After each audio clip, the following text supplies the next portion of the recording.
युग बीते पर सत्य न बीता, सब हारा पर सत्य न हारा। यदि आपने अभी तक अंतिम अध्याय नहीं देखा है तो कृपया करके अंतिम अध्याय देखिए, उसके बाद ही इस अध्याय में प्रवेश करें। वासना को बांधने में तूमड़ी जो स्वर तार बिछाती है, आहा उसी में कैसी एकांत निबिड़ वासना थरथराती है। सुनो फिर वासना को तुमड़ी जो स्वर तार बिछाती है, आहा उसी में कैसी एकांत निबिड़ वासना थरथराती है। तभी तो सांप की कुंडली हिलती नहीं, फन डोलता है। तुम वासना से मुक्त भी होना चाहते हो तो भी तुम वासना का ही जाल बिछाते हो। तुम परम शुद्ध बुद्ध होना चाहते हो तो भी लोभ के माध्यम से ही तो भी वासना ही थरथराती है। आहा उसी में कैसी एकांत निबिड़ वासना थरथराती है। वासना को बांधने को तुमड़ी जो स्वर तार बिछाती है। तुम परमात्मा को पाने चलते हो, लेकिन तुम्हारे पाने का ढंग वही है जो धन पाने वाले का होता है। तुम परमात्मा को पाने चलते हो, लेकिन तुम्हारी वासना कामना वही है जो पदार्थ को पाने वाले की होती है। संसार को पाने वाले की जो दीवानगी होती है, वही दीवानगी तुम्हारी है। वासना विषय बदल लेती है, वासना नहीं बदलती। सुनकर अष्टावक्र को तुम्हारी वासना कहती है, अरे यह तो बड़ा शुभ हुआ, हमें पता ही न था कि जिसे हम खोज रहे हैं वह मिला ही हुआ है। तो अब बस बैठ जाए। फिर तुम प्रतीक्षा करते हो, अब मिले अब मिले अब मिले। वैसे ही वासना थरथराती है, अब मिले तो तुम समझे ही नहीं। फिर से सुनो अष्टावक्र को।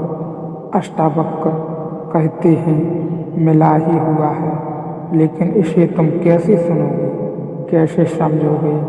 तुम्हारी वासना तो थरथरा रही है। जब तक तुम अपनी वासना में दौड़ न लो, दौड़ दौड़ कर वासना की व्यर्थता देख न लो, दौड़ो और गिरो और लहूलुहान न हो जाओ, हाथ पैर न तोड़ लो, जब तक तुम नहीं समझ पाओगी वासना के अनुभव से। जब वासना व्यर्थ हो जाती है, थक कर गिर जाती है और टूट जाती है,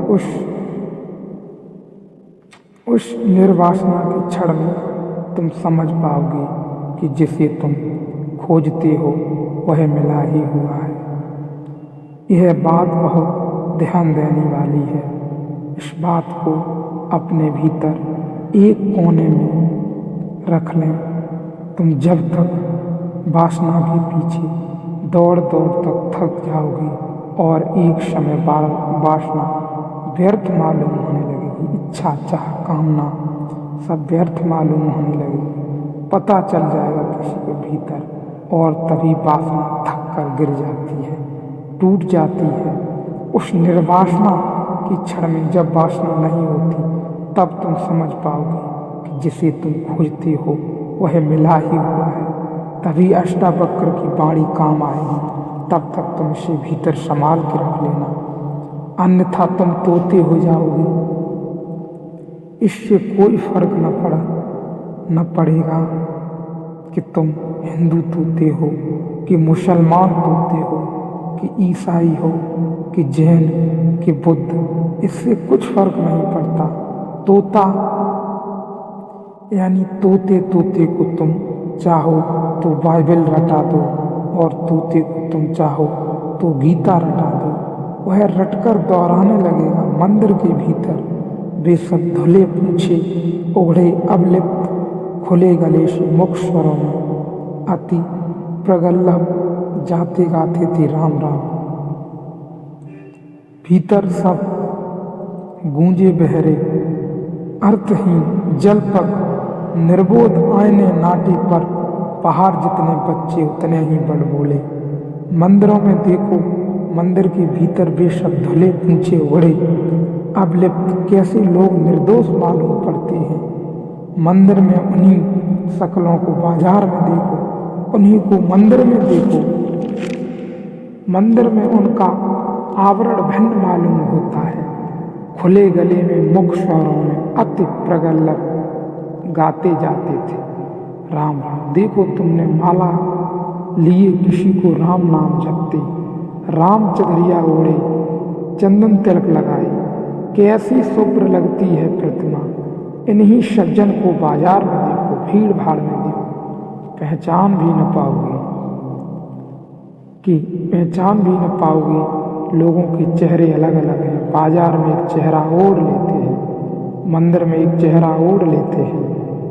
अति प्रगल्भ गाते जाते थे राम राम। भीतर सब गूंगे बहरे अर्थहीन, जलपक निर्बोध आयते नाटे पर बाहर जितने बच्चे उतने ही बड़बोले।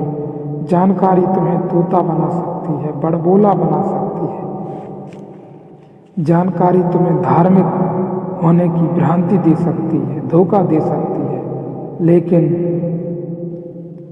लेकिन उसे मत मान लेना। और जानकारी के आधार पर तुम जो निष्ठा संभालोगे, वह निष्ठा संदेह के ऊपर बैठी होगी, संदेह के कंधों पर सवार होगी। वह निष्ठा कहीं सत्य के द्वार तक ले जाने वाली नहीं है। उस निष्ठा पर बहुत भरोसा मत करना। वह निष्ठा दो कौड़ी की है। निष्ठा आनी चाहिए स्वानुभव, स्वयं के अनुभव से निष्ठा आनी चाहिए। शुद्ध निर्विकार, जिसका कोई आकार न हो, स्वयं की ध्यान अवस्था से। दूसरा प्रश्न, कल संध्या घूम रहा था कि अचानक आपका कल सुबह का पूरा प्रवचन मेरे रोम रोम में गूंजने लगा। दर्शक होकर दृश्य की छवि निहार रहा था कि कहीं से दृष्टा की याद आ गई। दृष्टा का खेल भी जरा देर चला, लेकिन इसी बीच में पैर लड़खड़ाने लगे और गिरने से बचने के लिए मैं सड़क किनारे बैठ गया। और तभी न दृश्य रहा, न दर्शन रहा और न दृष्टा ही रहा। सब कुछ समाप्त हो गया और फिर भी कुछ था। कभी अंधेरा, कभी प्रकाश की आंख मिचौनी चलती रही, लेकिन तभी से बेचैनी भी बढ़ गई और समझ में नहीं आया कि क्या हुआ, ये सब क्या था। इसकी चर्चा अगले अध्याय में करेंगे।